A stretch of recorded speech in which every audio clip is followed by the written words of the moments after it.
Keep yourself in the loop of everything football on the Golden State Media Concepts Football Podcast. The latest news on and off the field, be it college football, Big Ten, SEC, Big 12, Pac-12, ACC to the NFL. We've got you covered. Listen to the Golden State Media Concepts Football Podcast.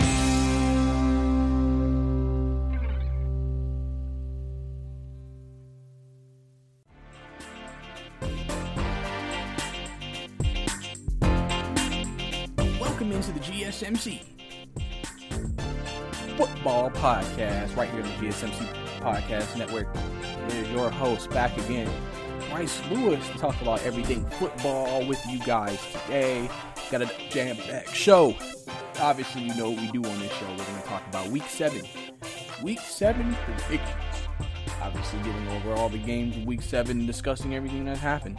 We're also going to go into Tua being named the starting quarterback for the Miami Dolphins. Surprising move. A lot of people were shocked by it. Ryan Fitzpatrick said he was heartbroken by it. But it's now Tua time in Miami. We're going to talk about also the big college football games of the week as well. We got to get into that. You know, obviously, I talk about some of the biggest games from this week as the Big Ten, like I have kind of mentioned in the last couple of shows, is now officially back. And they're playing football this week. They actually have a primetime slot with Michigan and Minnesota, which I'll talk about later in the show. So Big Ten football is back. If you're a Big Ten fan, obviously that's a very exciting time for you, and so on. But now we're going to jump right into the show, and I have two things I want to talk about this segment. First, I want to talk about the Dallas Cowboys. So this past week has been a very detrimental, week for the Cowboys, and a very testing week for the Cowboys. So they get Dak Prescott goes down with an injury last week, out for the season, in a freakish injury. So they come into the next week, a lot of people are talking about they still have a lot of talent. Andy Dalton could be able to do something with his talent. If the defense could just play a little better, the Cowboys are still in first place. They're in great position in the NFC East. And then Monday night came, and they got absolutely shellacked by the Arizona Cardinals. The Cardinals were dancing up and down the Cowboys field. If you watch that game, you know what I'm talking about. The Cardinals were having a ball out there. They were knocking each other down like bowling pins, literally, with a bowling celebration. The Cardinals outplayed the Cowboys in every aspect of the game. Special teams, offense, and defense. And it looked terrible. It looked absolutely terrible. The defense still looked as bad as it ever did.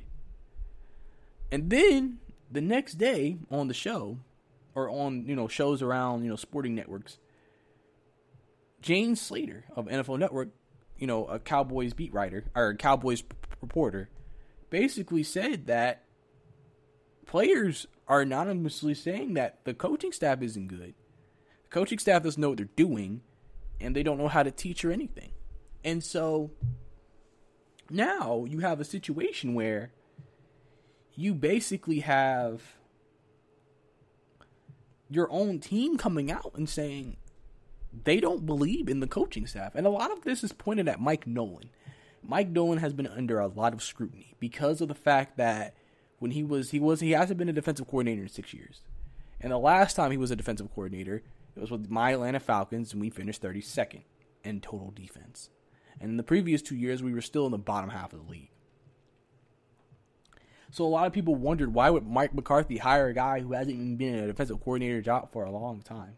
And everybody knows Mike Nolan runs a very complex scheme, so it's not the easiest scheme to run, especially with the shortened offseason because of COVID. And the Cowboys' defenses looked historically bad. Probably one of the worst, if not the worst defense, I think the Cowboys have had since the expansion year the Cowboys had. And a lot of people were trying to point hands. Is it Mike McCarthy? Is it Mike Nolan? Who's there to blame? And now they go into this week's game against the Redskins. Or, sorry. The Washington football team. Still just so used to come off the tongue. But the Washington football team. And the big thing with that is for me, the Cowboys have a lot of in-house issues. A lot of players are feeling a type of way. A lot of coaches are feeling a type of way. A lot of people are expressing emotions that are there. And the fact that it's gotten to a point 6 weeks into the season that players are going out of their way to talk about the coaching staff, making you wonder, have they already quit on the team? Have they already quit on the coaching staff? Have they already quit on Mike McCarthy? That's kind of the big thing, because that would be terrible if you would already quit on your new head coach 6 weeks into his regime as the head coach of the Dallas Cowboys. And so the Cowboys have a lot of things they need to change, a lot of things they need to work on. They have to do something drastic. Listen, like they say, winning cures all. If the Cowboys are still able to win, then maybe things will get better. But I think the issues the Cowboys had won't go away. Honestly, we looked at the season before it started and said the Cowboys are a top team. Offensively, they're loaded. And defensively, they added a lot of personnel that you would have thought improved the defense. And both have not. One has ranked true. Offensively, they still look extremely explosive, even though if you really look at it, a lot of those yards and touchdowns coming garbage time. And defensively, they've looked worse than they've ever looked. So are they really even that good of a team on paper? Or are they more of a rebuilding team? You know, people brought that up. Are the Cowboys really rebuilding this year? You know, Colin Cowherd made a very good point in a very interesting statement. He said, maybe they should look to trade Michael Gallup, because Michael Gallup's due in a year for another contract. And Jerry Jones, a lot of the contracts he's given out have kind of burned him. A lot of the big name players that he's paid haven't played that well. And is he really willing to invest more money into the wide receiver position, knowing that in 2-3 years you're going to pay CeeDee Lamb if he continues at this rate? Maybe that's something they should look into. People are going to be questioning the CeeDee Lamb trade even more now, or the draft pick, because they had a chance to take a top corner. They had a chance to take a defender that they needed, and they decided against it to improve a position that was already good. And now you're looking at their secondary, and they're struggling to stop anybody. These are the type of decisions that you look back on and think to yourself, why would they even do something like that if that would put them in the position to be least successful? Which makes tons of sense. Why would they put themselves in that position, knowing that is the case? I think it's just a matter of them coming together. I'm sure, the Cowboys are going to try to figure it out. Obviously, if they win this week, they'll still be in first place, and they'll be good to go. But it's just interesting to see everything that's happened between the Dallas Cowboys and everything that has occurred for them. So we'll have to see how it goes with them moving forward. But Cowboys have a lot of issues they need to fix, and they need to fix them fast. So that's my little talk on the Cowboys. Now I want to switch to my team, the Falcons. There's been some rumors coming out that the Falcons may consider blowing up the roster and trading Matt Ryan and Julio Jones. And so I just want to give my thoughts on that. So if I was a Falcon GM or just an anonymous executive around the league, I understand why the Falcons would do that. Because, ever since that Super Bowl loss, we haven't been the same team. And we've been trying to break through that for so long. And maybe one of the keys to breaking through something is getting rid of what was there when it happened. Matt can still play. Julio's still a top receiver in the game. We can probably get some very good value back with him. obviously it's a decision that we would probably need to make very soon if we're going to really try to even put ourselves in the Trevor Lawrence sweepstakes or Justin Fields and start over. That would be big. But I also think that the Falcons also have to look at themselves. Obviously we're going to have a new head coach, new general manager next year. This would also be kind of the perfect time to do this kind of restart based off the fact that these changes are being made. And so it's going to be interesting to see, how they do approach it. And even if they don't make a trade before the trade deadline, they could still make a move in the offseason. They may still move off of Julio and Matt Ryan. Listen, Arthur Blank has already said with the new head coach GM, that is their decision if we even keep Matt Ryan. That's probably their decision if they keep Julio. Because you don't want to be, and I think Arthur Blank is making a good decision here, you don't want to be that owner who says, no, we're not letting off this guy. Because what if that guy could be what is holding you back instead of helping you progress forward? What if Matt is holding us back? What if Julio is holding us back? What if any other star player we have on the team is holding us back? Maybe we should be willing to reinvest. Maybe create a new here and see what happens. As much as a lot of people in Atlanta might not want to admit it, Matt Ryan is the greatest quarterback we have ever had in franchise history. Ever. He's better than Vic. As much as we don't want to say it, as much as we don't want to admit it. Because of the iconicness of Vic. He's the greatest quarterback we've ever had. Julio is probably the greatest wide receiver we've ever had in Falcon history. I think that one, though, is pretty self-explanatory. And it's hard to sit here and think you're going to trade away the greatest Falcons we've ever had in our franchise. But sometimes those are decisions that have to be made. Remember, we all thought Tom Brady would never leave New England, and he left. Sometimes, because Belichick wanted something new, and sometimes tough decisions have to be made. So I wouldn't blame him. I wouldn't be mad at him. I wouldn't be upset if they made that move.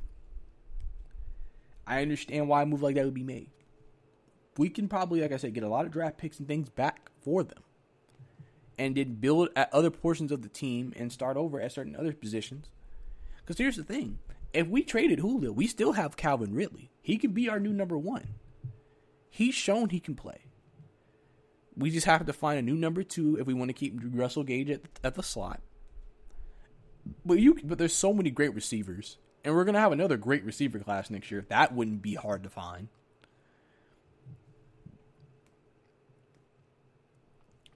I feel like our offensive line,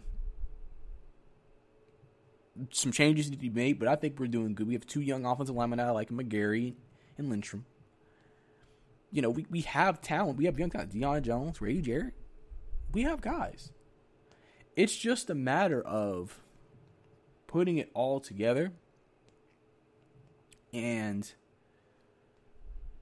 having it work out for everybody involved. And so if the Falcons made a decision like that, I wouldn't be mad. I'd understand why they made that decision. I'd understand that they're doing this because they feel like this is the best direction to go in for the franchise moving forward. And sometimes the tough decisions have to be made to do that. And so I'll understand if the Falcons do that decision. I wouldn't be mad whatsoever. Well, that's all the time we have here in this segment. Coming up next, we're going to get into my Week 7 predictions. So we're going to go ahead and do that next segment. So stay tuned for that right here on the GSMC Football Podcast. Football, basketball, and baseball are all back, and that means it's time to get down your bets. This is Brice Lewis here to tell you about my favorite sports book, and that's BetUS. I only endorse one sports book, and that's BetUS.com. Why you ask? BetUS is the pioneer in online betting with more than 25 years in the biz. You need a sports book with integrity and longevity, and you need to know that you're going to get paid.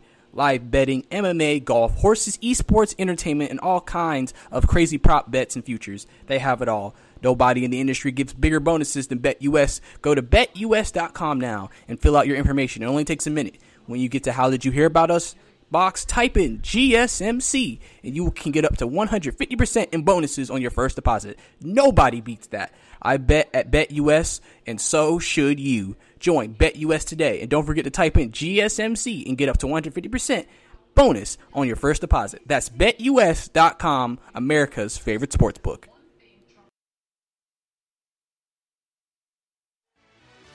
Are you looking for help for your fantasy football team? Check out the GSMC Fantasy Football Podcast. Get today's best advice on who to start, who to sit, even who you should draft. From sleeper picks to red-hot lineups, they got it all covered for you. That's gsmcpodcast.com/fantasy-football-podcast. We'll cover traditional leagues, dynasty, PPR, even IDP leagues. When you need fantasy help, there's just one show to hit up. Don't forget to like them on Facebook and follow them on Twitter. Visit gsmcpodcast.com for more info.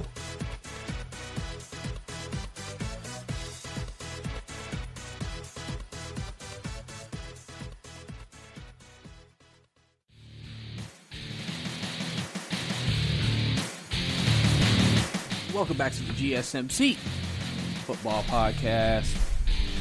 Last segment, we obviously went over all of your NFL news, big storylines really coming into the week. Obviously talking about potentially with the Falcons actually trade Julio and Matt Ryan at the deadline, and just discussing that would be a very interesting move for them to make to blow up the team like that. And also, you know, just the NFL is kind of at a point right now where you're entering close to mid-season. You just found out Tua was the starter too, and you might start hearing more different things, different rumblings, Cowboy stuff, all types of things, you know, throughout the next couple of weeks. We're going to really see some things and figure some things out over the next few weeks about teams, their will, their strength, how together they are, etc., and going through that. But now I'm going to get into my Week 7 predictions, as you know what we do here. Go through all Week 7 games, give my predictions, short analysis on all the games, and tell you who I was going to win and why.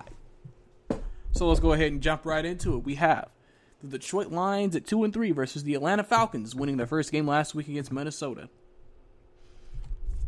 Now, what I think is happening right now is we're getting a Falcons team who has a new coach and a new sense of energy, and you saw that last week against Minnesota. You have Detroit right now, who technically is still in play to, you know, be competitive this season and make a playoffs. Looking at this game, I think of the Falcons they played last week, I think they're going to win this game easily. But at the same time, you don't want to fall into a trap of, oh, that was just a game. Maybe Minnesota's just really falling off. Falcons are the favorites this week in this game. And it's just one of those things that you kind of have to keep an eye on. Matt Ryan came off one of the best games of the season, 4 touchdowns, 350-plus yards. Julio bounced back in a big way, having a big game, 2 touchdowns in that game. If the Falcons continue to play like that, they can beat Detroit. And the Falcons, if you look at their next 3 games, I want to point out, they played Minnesota last week, they played Detroit this week, they played the Panthers next week, and they played Denver the next week before they played New Orleans. They have a very good chance to go into that game 4-5. And then now we might be talking about the Falcons still even having a chance to maybe make the wild card, which would be kind of crazy to think. A lot of people assume the season is really already over, but it's just something. But if the Falcons really don't want to do that, obviously that could come to fruition with the fact that, you know, if they do decide to blow up the roster, that clearly is an indication that they're trying to tank and that they're trying to maybe get themselves into the Trevor Lawrence sweepstakes, that they were able to trade a Matt Ryan. And, you know, we'll have to see if they would be able to, you know, get into that sweepstakes, even though I think the Jets are the worst team in football.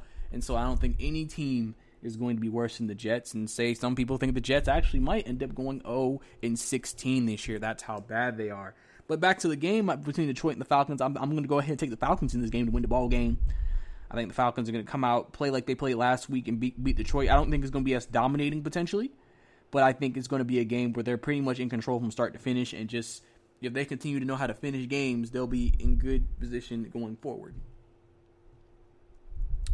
The next game, Bills and Jets. Obviously, this is a game that a lot of people probably will not watch. Obviously, this is a battle of technically two New York teams, not the New York Jets and Giants, but the New York Jets and Buffalo Bills. Buffalo coming off 2 losses to the Titans and the Chiefs, an undefeated team and a one-loss team and a defending Super Bowl champs. Some people are willing to hop off the Buffalo bandwagon, saying they're the same old Buffalo team. Now, yes, they didn't play well in the last 2 weeks, but at the same time, they did play some of the NFL's best, so it's not like they lost to got the teams that they weren't good enough. Let's not forget they did beat the Rams a few weeks ago, who's a very good team as well, so they can compete. Now they're going against a lowly Jets team. Obviously, Joe Flacco, I think, is going to start again this week. Big favorites, Buffalo is. Obviously, the Jets are in shambles. 32nd in scoring, 12.5 points a game, just absolutely dreadful. And here's a stat that maybe a lot of people didn't know. When Sam Darnold does not play, the offense total per game, like not passing, not running, I'm saying total yards per game, they average 92. That is absolutely pathetic for any NFL offense to only average 92 points a game when one player doesn't play. Yes, it's your quarterback, but only that means they can't even average 100 yards. They can't even go a full length of a football field without Sam Darnold. So Sam Darnold isn't the issue to me, but I expect the Buffalo Bills to roll over the Jets this week. I expect them to come out there and dominate. A little angry after the last 2 losses, looking to get back on track. The Jets are one of the best teams to get back on track against, and I think that's what they're going to do this week. And they're going to get back on track against these Jets, these lowly Jets, and get another win and keep their lead in the division. Then next you have Browns and Bengals. Browns coming off that very disappointing defeat, blowout to the Pittsburgh Steelers, last week. Baker's coming into this little game a little banged up with some bruised ribs, but they think he should be good to go. Going against Cincinnati, obviously Cincinnati won one game, tied a game, lost some games. Last time these two played, it was a high-scoring affair, but the Browns had their way on the ground, and I think that's what's going to be a repeat of in this game, another game where the Cleveland Browns just go ahead on the ground and dominate. But Joe Burrow did have a very good game through the air, and so this pass defense for Cleveland can be susceptible. So Joe Burrow could definitely come into this game and still put up a better game than he's put. And like I said, the Bengals do have some offensive weapons. And like I said, with Baker banged up and Baker struggling right now, we don't know how well he's going to play. If he struggles or he throws a couple more turnovers, then maybe Joe Burrow and the Bengals might be able to get an upset potentially in this game. And so that would be something that would be interesting to see. That's why I think that the over and under for the game is over 50, but the favorites, Browns, are only favored by 3.5 points. And I think that's more just because of the fact that the Bengals, last time they played, plus knowing where the Browns are right now, it kind of makes you maybe wonder, would people put their money on the Bengals in this game to go and try to get the upset against Cleveland, which would be very devastating after starting off 4-1 of Cleveland. Getting in this game going to 5-2 keeps the season right on track, keeps them at a good pace, but we'll have to see with all the talent that Cleveland has. They really can't be losing these types of games to a team like Cincinnati. But I'm going to go with the Cleveland Browns to go pick up the win here. I think they're going to play well. I think they're going to get that running game established this week like they did the last time they played and do a very good job. Next, the lowly NFC East, basically for first place matchup. For first place, the Dallas Cowboys and the Washington Redskins. So, obviously Dallas in this game. Andy Dalton. Defense in shambles. People questioning Mike Nolan. And they're still in first place. Going against a team of Washington that's not that much better. This game, actually, is just... It's easy to say Dallas because of talent. But sometimes you don't know. Remember, they were down 17-3 against the Giants and barely won that game. And Washington, one thing about them is they do have a good front seven. And what is Dallas' weakness offensively right now? Offensive line. They have a lot of injuries up front. Ezekiel Elliott's fumbling the ball. We're going to have to see what happens in this game. Ron Rivera probably has a good game plan coming into this game. And like I said, Washington has a defense that's underrated. They're only 6th in yards allowed. So they're not a bad defense from any stretch of the imagination. They can play. It's just offensively, they're not good. They're 32nd on the ground and 28th through the air. Kyle Allen, I think, is starting this week for Washington. And so we'll have to see if Kyle Allen can, come out, play well this week, and do what he need to do to be successful. Like I said, it's hard to really decide where you want to go here. Do you go with the upset in Washington, or do you go with the team who's probably should be favored in Dallas? This would be a really bad game if Dallas lost, going to 2-5 on the season, losing to the Redskins, now who are going to sit atop the division at first place. And depending on the result of but Philadelphia Eagles-Giants game could also be tied for first place. It's just the Dallas Cowboys have a lot of pressure on them this week. I'm gonna project them to win the game this week, but I would not be surprised if Washington was able to pull out the upset against the Dallas Cowboys. Next, we have the Packers and Texans. Very interesting matchup. Houston has played better the last 2 weeks after firing Bill Bryan, won one of those games, but coming off that overtime defeat to the Titans last week. But Green Bay coming off that game got smacked in the mouth by Tampa Bay. Definitely is going to be looking to get back on track this week. Going to definitely be looking to step their game up. They're going to be looking to try to improve their game. They understand that last week was not who they think they truly are, and they're looking at this Houston game and saying this is a game to get us back on track. Sometimes they say these are the best games to have, these games against these type of teams, so you can get back on track. But Houston's playing better football than they did earlier in the season, so I wouldn't project this as an easy game for Green Bay at all. They have to come out. They have to really get their P's and Q's down. They have to make crisp blocks, good runs, good passes, good defensive plays if they're going to be able to actually, play the way we expect them to play against a team like Houston. If they come out a little lackadaisical, a little slow on offense, Deshaun Watson, this offense might be able to get some momentum early and keep this game close, and then we might see a close game going into the fourth, which I'm sure Green Bay would like not to have. But I think Green Bay will bounce back this week, so I'm going to project them to win the game this week and beat the Houston Texans in Houston and get themselves back on track after that loss to Tampa Bay last week. Then we have Panthers and Saints. Very crucial matchup, actually, in the NFC South. If the Panthers win, they're going to be moving closer to first place. Saints win, they stay on pace with Tampa Bay. Both teams, Panthers come off their first loss after having a 3-game winning streak last week. Trying to bounce back, this obviously is the Teddy Bridgewater reunion game. Teddy Bridgewater going back to New Orleans, the team he had a chance with last year when Drew Brees was out to get this job that he has currently in Carolina. And, Panthers have been playing some good football. Outside of the loss last week, they've been playing some good football. Saints have played better football after starting 1-2. Big thing is the Saints have averaging 30 points a game. They've been able to score.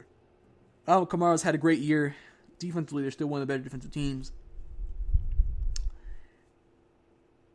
Panthers as well are a very good offensive team. It's going to be interesting, like I said, to see what happens this week. It's easy to go ahead and say the Saints this week to win the ball game, but I would not be surprised if the Panthers were able to come out with an upset, but I'm going to go ahead and take the Saints in this game to win the game and beat the Carolina Panthers. And the last game before we get out of here for this segment, Steelers and Titans. Obviously, this is probably the biggest game of the week for the 1 o'clock games, as you have the undefeated Pittsburgh Steelers and the undefeated Tennessee Titans. Both teams coming into this game playing some of their best football. Derrick Henry having that monster game last week. Ryan Tannehill playing great. Ben Roethlisberger playing great.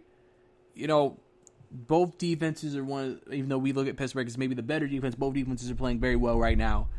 This game is going to be, people wonder, is Derrick Henry going to have a big game? Is that Pittsburgh front seven going to continue to dominate? All of that are questions. And so, we're going to have to see what it looks like, what happens in this game. But Titans are favored by 1 in this game. If it's a tough game. Both teams are top in the league in scoring, rush yards, turnover differential. These teams are very identically built to me. And except, they're very identically built to me. But I think I'm going to ride with the Titans this week. I think Titans going to continue their momentum. I think they're going to continue to play well.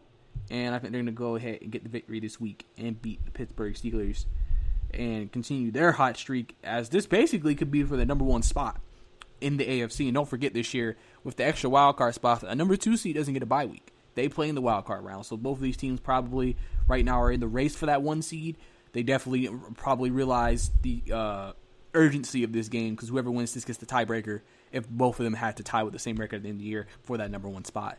But I'm going to go with the Titans to win the game here. That's all the time we have here for this segment. Coming up next, we're going to continue with the Week 7 predictions, and I'm going to finish out the rest of the week, giving all my predictions on the games. So stay tuned for that right here on the GSMC Football Podcast.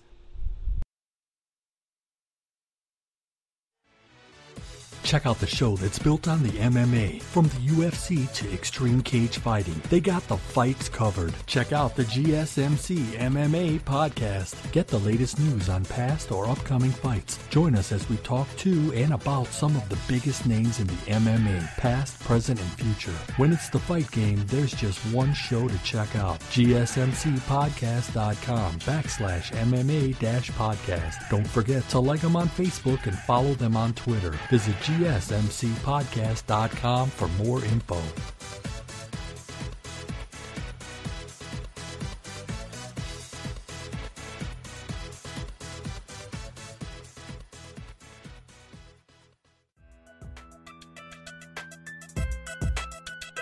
Welcome back to the GSMC Football Podcast, right here on GSMC Podcast Network. Last segment, we started my Week 7 predictions, predicting on all the games. Really got through all the 1 o'clock games. Also, I want to lose this little news report in here.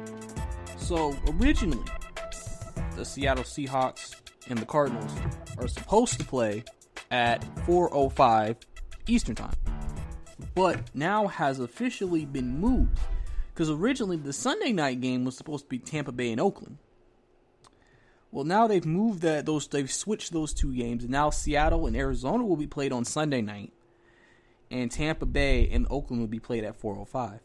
So if you're a fan of one of those teams and you're maybe switching in there thinking, oh, the game's at this time, and then you tune in and your team's not on, then that's why that switch was made between those 2 games. So that's why, you'll see the scheduling adjust as it does.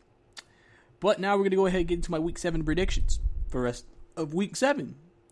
So, we're going to start with Tampa Bay and Oakland first, because of the fact that they've technically taken that spot.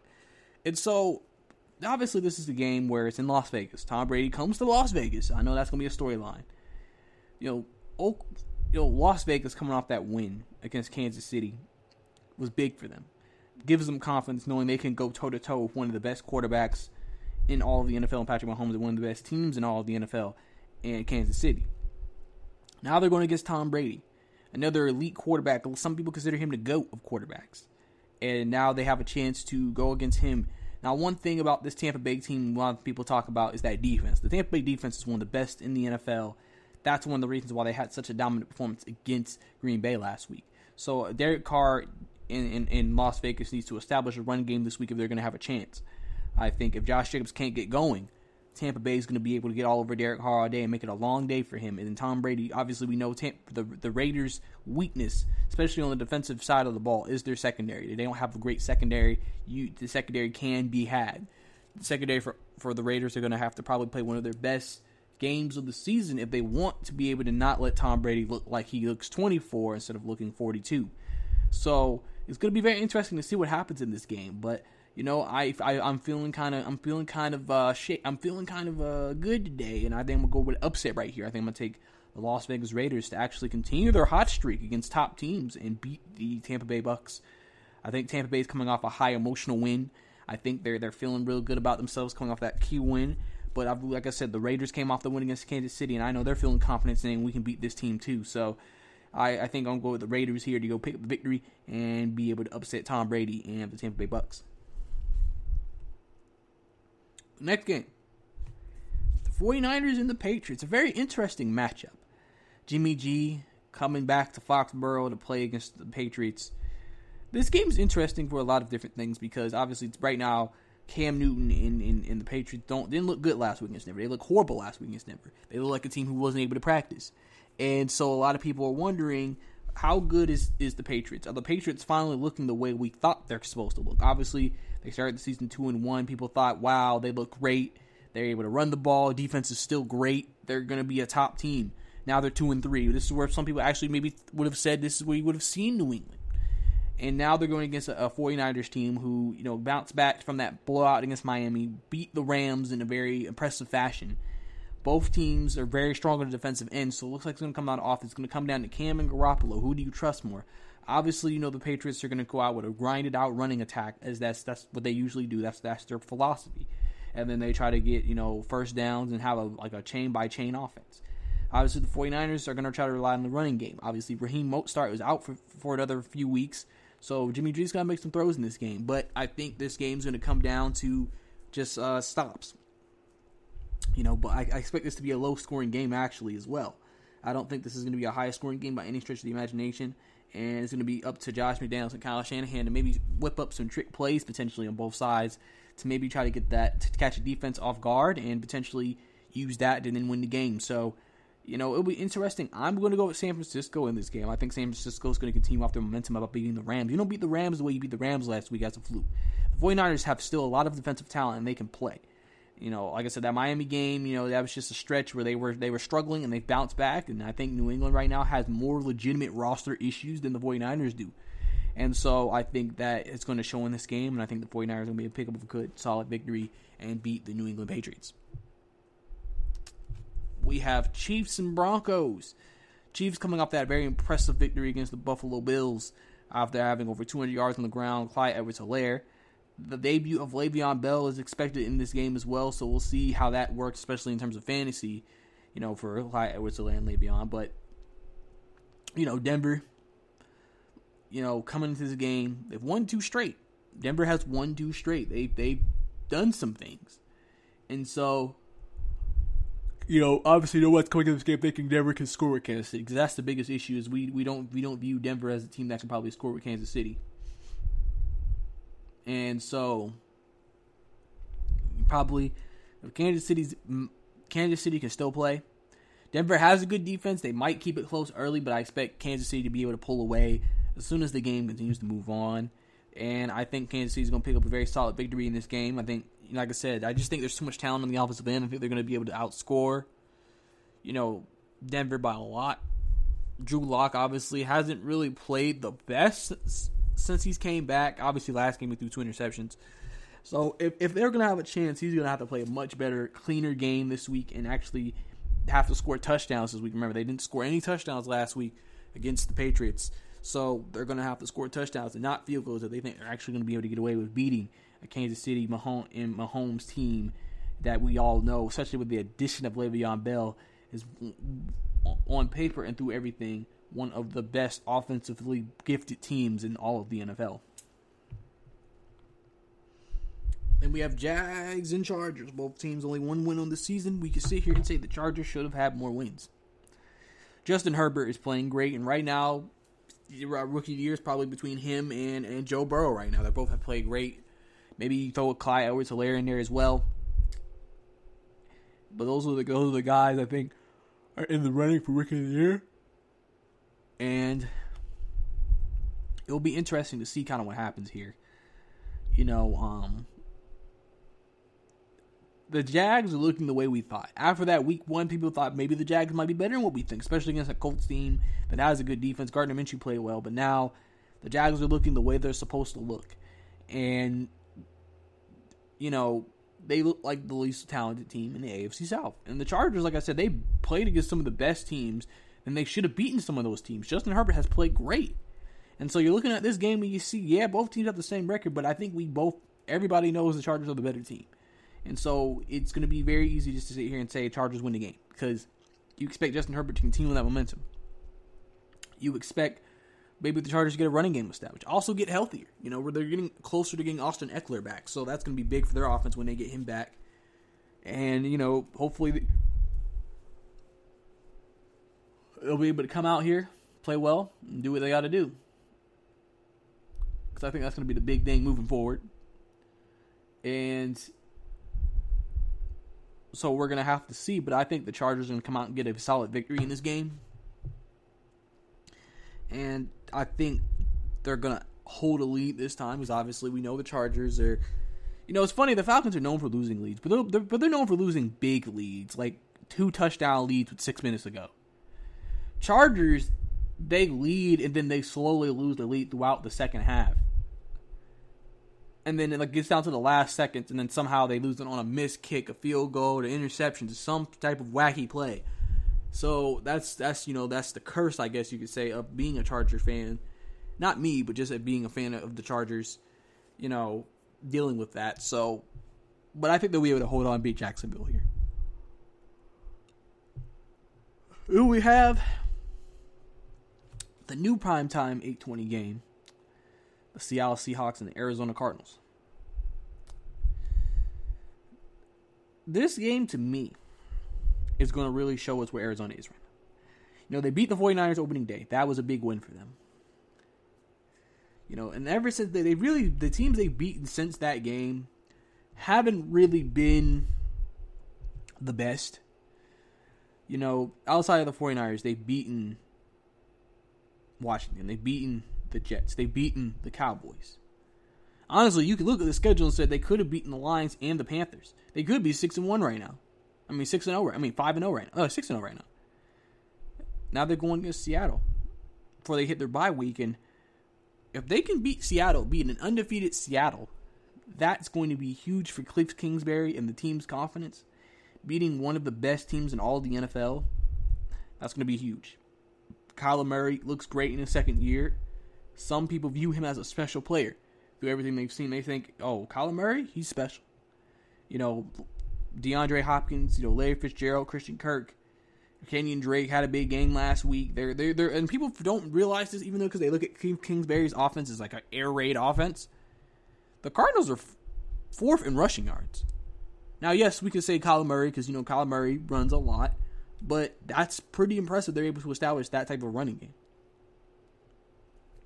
But like I said, they're going against the number one scoring offense in the league in Seattle. Russell Wilson is playing lights out MVP-type football. 5-0. They're going to have to deal with DK Metcalf, Tyler Lockett, and listen. It's going to be a tough game for the Cardinals. Seattle, like I said, is coming in this game off a bye, feeling good, leading division. They're going to continue their dominance. So it's going to be interesting. It's going to be in Arizona, but Sunday night game, this is another big primetime game for Kyler Murray. To continue to show the world and the nation, like, hey, I'm here. I'm that guy. I should be in the conversation for the best quarterbacks in the league and in my division.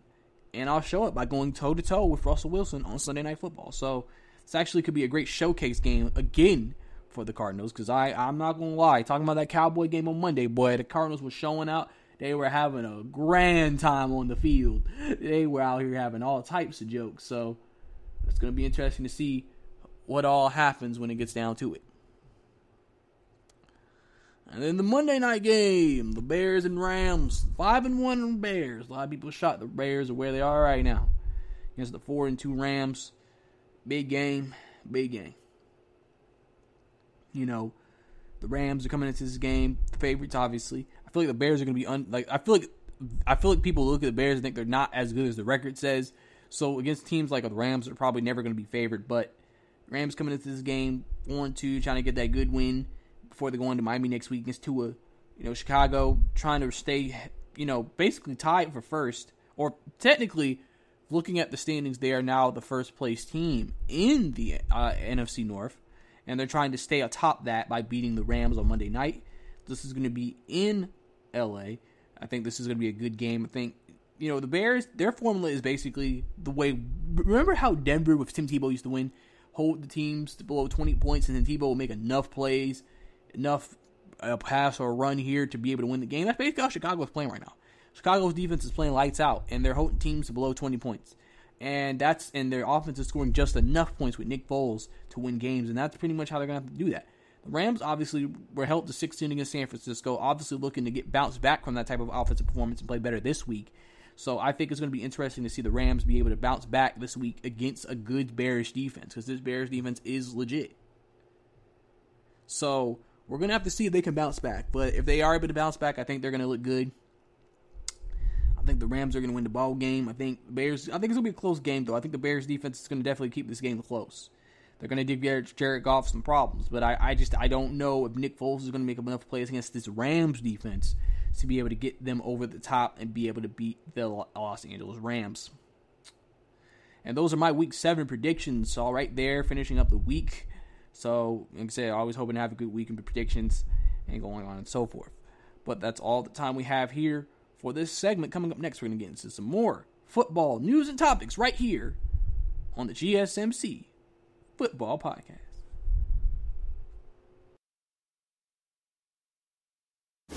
Check out the show built around the women of MMA. From the UFC to the extreme cage fighting, we got the fights covered. Listen. It's the Golden State Media Concepts Women's MMA Podcast. The latest news of upcoming fights, discussions of previous matches. Join us as we talk to and about the biggest names in women's mixed martial arts, past, present, and future. When it's the women's fight game, you know where to listen to. The Golden State Media Concepts Women's MMA Podcast.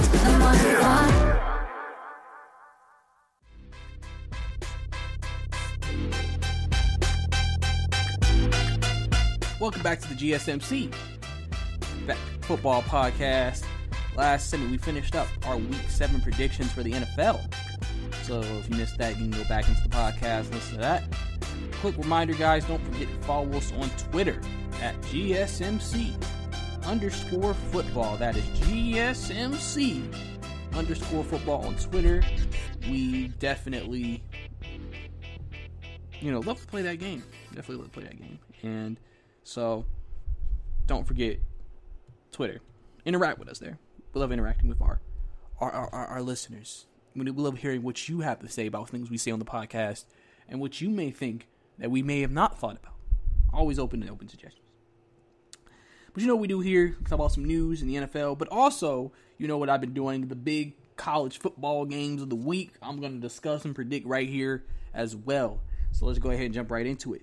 Also, don't forget Big Ten football is back this week. So if you're a Big Ten fan, Big Ten coming back, favorite teams playing this week. Now they're throwing their hat into the college football ring. And now we're 4 or 5 big power conferences away from being completed. So, first, North Carolina, NC State. North Carolina, after losing a very close game to Florida State last week, they were the number 5 team in the country. Now, 14 goes against North Carolina State, who's 23rd. Now, UNC is favored in this game to bounce back. Obviously, UNC, like I said, I watched that game. First half, they looked terrible. The fact they allowed themselves to get down 31-7 was unexcusable. And that's why they had to fight all the way back, and they couldn't pull it out in the end. And listen, if you saw that last drive, North Carolina receivers dropped 3 passes on 3 straight downs that could have kept the drive extended, and they really messed that up, and that's really why they lost that game last week. But like I said, they have a chance to bounce back against NC State. NC State coming to this game playing real good football right now, a lot of people didn't see NC State kind of where they are right now, too. They're 3-0. They're not 3-0. They're 4-1. The only loss came to number 20, Virginia Tech, but they beat Wake Forest, they beat Pittsburgh, they beat Virginia, they beat Duke. Now they win against North Carolina. And listen, if they continue to play well, this will be a big win for them going into their bye week. But I'm going to go with UNC to win this game. I think UNC is going to bounce back from that loss against Florida State. They're probably going to look at that and say, we can't have another one of those games. We got to come out and play as well as we know how to play, and I think they're going to come out here and win the ball game. Obviously, we got to talk about The Ohio State University. 12 o'clock on Fox, going against the Nebraska Cornhuskers. Ohio State, big favorites here, 26-point favorites. They're expected to come in here and roll Nebraska. Nebraska and Scott Frost, hoping to somehow start the season out with a shocker, upsetting Ohio State. Justin Fields coming back for Ohio State, looking to get this team back to the playoff. Justin Fields also looking to establish himself as, if not the number 1 quarterback in this year's NFL draft, but definitely establish himself as the second best for sure. And so this will be a good start to his campaign if they're able to beat the Nebraska Cornhuskers. Nebraska's expected to be good on defense this year, but Ohio State, obviously, with all their talent, is expected to roll in the Big Ten and be able to play some good football. And, just in case maybe some of y'all didn't know, if you're looking for the first big game that Ohio State's going to play that you may consider we got to circle that game. Next week, Big game, probably going to be the game of the night for college football next week. They're going against number 8 Penn State next week, so obviously I know y'all are looking forward to that game. But they can't look ahead. They have to beat the Nebraska Cornhuskers because the Nebraska Cornhuskers are probably looking for an upset this season and trying to get their season off on a great start. But also, we have Iowa State and Oklahoma State. Now, Oklahoma State's 6 right now, going against number 17, Iowa State. Both teams coming into this game. Listen, Oklahoma State is the only team left that legitimately in the Big 12 can make the playoff. Texas isn't going to make it. Oklahoma's not going to make it. Maybe Baylor's not going to make it. Iowa State, Kansas State ain't going to make it. They're the only team left. They have to run the table. And then you got to hope the committee thinks they're good enough. You would think if they're undefeated and they win their conference championship game, Oklahoma State might shock people and get in. But obviously, listen, they got to get through Iowa State. Iowa State's a good team. If they can do that, they got to get through they call it the gauntlet of the Big 12 schedule. Iowa State, Texas, Kansas State, Oklahoma, Texas Tech, TCU, BC, and Baylor, since they had to postpone that game. It was the end of the season. So, Oklahoma State is in position to maybe make Big 12 people proud and get into the playoff. But they have to win this week against Iowa State, and I think they will. I think it's going to be a close game, though. I don't think this is going to be any blowout by any stretch of the imagination. I think this is going to be a close game. I think both teams are going to come out there and compete and play their hearts out trying to win this game for both prospective colleges. You got the Notre Dame, Big Dame, going against Pittsburgh. I mean, Notre Dame, they're third in the country right now. People feel like they're only third because the Big Ten hasn't been playing. But they're third in the country, going against Pittsburgh, who's 3-3. They've been up and down all year. Pittsburgh's had a very up and down year. They've beaten some good teams. They beat Louisville, which now Louisville doesn't look like a good team. Syracuse, Austin Peay. They've lost North Carolina State. They've lost in the Boston College. Both of those games were 1-point losses. Then they lost to Miami. Now they're going against Notre Dame. We don't know what Pitt team we're getting this week. So that's why I'm going to safely say Notre Dame's winning this ball game. Also, another Big Ten opener. Penn State and Indiana. Now this game, Ohio State against Nebraska was favored by 26. But Penn State against Indiana is favored by 6. That should tell you the respect Indiana is getting, as they expect this to be a high-scoring game. Indiana has a lot of returning starters on the offensive end, and if you forget, Indiana was a very good offensive team last year. They have a nice young quarterback, and so Indiana might give Penn State some problems. So we'll have to see if Indiana can maybe go create a big upset, or will Penn State be able to survive? So that's going to be the big question I think people are going to be looking at. But I think Penn State's going to come out in this game. They're going to play the way we expect Penn State to play, and I think they're going to come out and pull away late against Indiana and win the ball game. Another big matchup.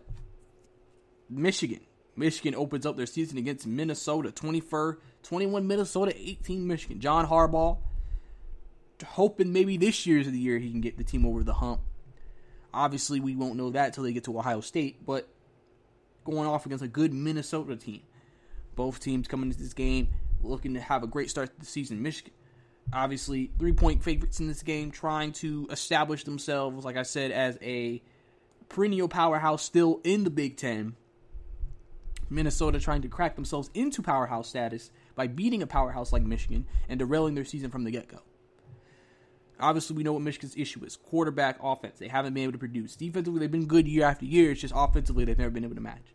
Minnesota, one of their strengths last year was their defense. They've lost some guys this year, obviously, but I think they're still going to play well, and it'll be interesting to see. Obviously, this is the Sunday night game on ABC, so they're going to be putting the lights quickly. So one of these teams have a chance to really show the nation that they're definitely for real this season, and maybe one team may show that they're a fraud. So we'll have to see what happens in that game on Sunday night. But if I had to make a prediction, I'm actually going to go with the upset here and go with Minnesota to actually pick up the win over Michigan and upset the Michigan Wolverines.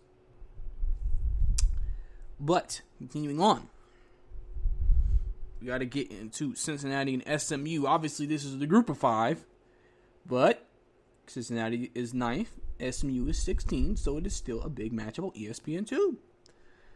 I mean, listen, I haven't watched a lot of Cincinnati football or a lot of SMU football, but both teams are obviously in this game where they are for a reason. SMU on the season, currently, they are 5-0. They've beaten everybody in their wake so far. And then Cincinnati, obviously being ninth in the country, they've beaten everybody in their way so far. So really, this game could be big for in terms of, you know, that group of 5 team who gets that major bowl game against a Power 5 team. If Cincinnati wins this game, they'll get the heads up on that positioning, and all they got to do is continue to win. They may not be able to get into the playoff when the playoff rankings come out, but if they can stay as the highest ranked group of 5 team, they definitely have a chance to go ahead and get that big bowl game that every group of 5 team would love to get. So definitely a big game for Cincinnati if they want to sit out and show the world that there may be a team that we should look at the end of the day could potentially compete with one of the group of 5 teams. And those are my college football predictions of the week. And so now we're going to go into some NFL news. Talk about some things that are happening in the NFL. So first I want to talk about Deshaun Watson. There have been rumors that after some comments that Randall Cobb made that would Deshaun Watson potentially be on the trading block. Well, Deshaun Watson came out and squashed it and said, no, I'm not going anywhere. I am here to stay. Now, obviously, you notice with teams when things like this happens, people start to ask questions of, would they blow it up? Would they switch it up? Would they change it up? And I don't think that is something that they would do in this situation. I think Houston would make a mistake to give him a big contract and even think about trading him. Why are you... Listen, the team needs to be rebuilt, but why would you get rid of Deshaun Watson? What would getting rid of Deshaun Watson do? You're just giving yourself more of a deficit to overcome to rebuild the team. Now, unless they feel like, listen, we just need to restart this thing over. Listen, you know how many teams would love to get Deshaun Watson? I'll see the Jets in it. Any team that has any question at quarterback might go ahead and say, listen, we'll go ahead, throw that quarterback in there and a first-round pick. And we'll take him. So, you know, shoot. I mean, hey, just saying, I wouldn't mind. The Falcons really going to blow up the roster. You know, hey, Matt in the first for Deshaun. Hey, Houston got a short-term quarterback they can have, and we got Deshaun Watson to be loved here in Atlanta. Man, that'd be great. If we keep Julio, hey, we might be lit. But, yeah, so Deshaun says he's not going anywhere. And then I also want to touch on this news about Tua. Obviously, Tua was made the starter this week by Miami, coming off 2 impressive victories against the Jets and the 49ers, and a lot of people were questioning why would they make this move after Fitzpatrick playing so well. It sounds like to me, through everything I've heard, that Miami has been wanting to start Tua. It's just they felt they didn't want to rush him into it. They were being patient. And even though they're in position right now to still win the division and still be a wild card, they feel like this is a good time for Tua to take over. So we'll know for sure if Tua really is a franchise quarterback or not. And I think, listen, every Miami fan, you know, is going to be intrigued by this. They wonder how players are going to take Fitzpatrick. You know, Fitzpatrick said he was heartbroken by this news. So we'll have to see, you know, how everything kind of works out. You know, I wish the best for Tua. You know, I hope the best for him. You know, he's starting off his first game against Aaron Donald, which isn't the most ideal game you probably wouldn't want to put a rookie in, but he's starting that game nonetheless, and I think this is going to be very interesting to see how they come out and play. You know, both teams, like I said, are going to come out there, compete at a high level, and do what they got to do. So, you know, I think, you know, at the ends of things, both teams are going to come out and, you know, put it out on the line. But I think Miami knows that they got to know what they have in him. You never know. They could potentially be making this move to see if he's even the guy. And then maybe, you know, with that pick Houston got, if it gets high enough, maybe they can get into the Trevor Lawrence sweepstakes. So I don't think that's actually going to happen. I think Tua is going to do fine. I think with the rookie success of Herbert and Burrow, I feel pretty good about Tua as well. I think he'll be able to be successful within that Miami team. And so I really highly look forward to his debate in about 2 weeks when he plays the Rams. But that's all the time we have here on the GSMC Football Podcast. Thank you for tuning in once again. Thank you for letting me be a part of your day, listening and talking about football. And guys, listen, like I've said, don't forget to follow us on Twitter at GSMC_football. Also, don't forget to leave us a review or subscribe about the podcast. Definitely appreciate that. Also, don't forget to listen to our other amazing podcasts here on the GSMC Podcast Network. This is your host, Brice, signing out, saying have a good day. You've been listening to the Golden State Media Concepts Football Podcast, part of the Golden State Media Concepts Podcast Network. You can find this show and others like it at www.gsmcpodcast.com. Download our podcast on iTunes, Stitcher, SoundCloud, and Google Play. Just type in GSMC to find all the shows from the Golden State Media Concepts Podcast Network, from movies to music, from sports to entertainment, and even weird news. You can also follow us on Twitter and on Facebook. Thank you, and we hope you have enjoyed today's program.